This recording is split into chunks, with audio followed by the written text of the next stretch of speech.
Magandang update. Parang sinakyan talaga ni Tatay Digong lang talaga lahat ito. At saka minsan, di natin maintindihan eh. Hindi tayo nag-aral ng batas eh. Pero si Tatay Digong ay talagang marama talaga to sa Bisaya pa. Marunong. Ha? Tingnan nyo. Article 59 of the Rome Statute grants the person arrested the right to apply to the competent authority in the custodial state for interim release pending and surrender, ensuring that their rights are respected during the proceeding. Ito yung breakdown. Basahin natin.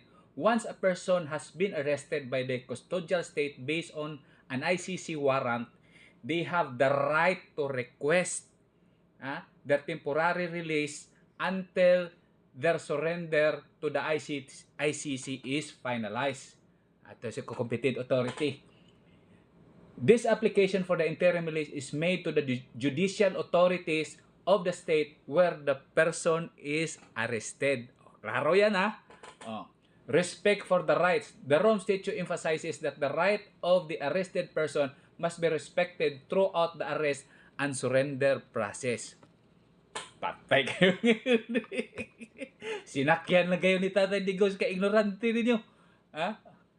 Ito sabi Interpol Interpol cannot compel to the law enforcement authority in the country to arrest someone who is subject of a red notice.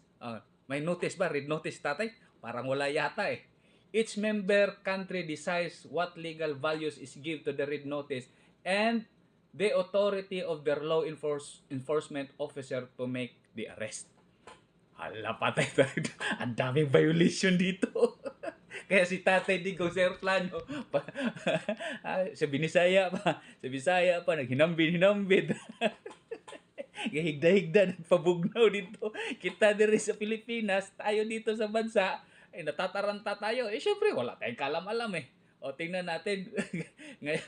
ngayon, in short, yung ginagawa nila, talaga lahat ay illegal. So, ito na yung konklusyon na talaga natin. Illegal talaga yun.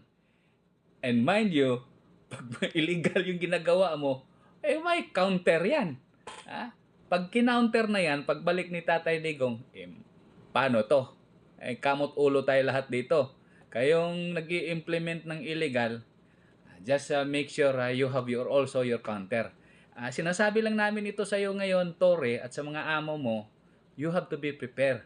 You have to be prepared in the coming days kasi nga, parang pumasok kayo sa patibong na hindi nyo alam ang pupuntahan ninyo. Ngayon, si Tatay Digong, yung international,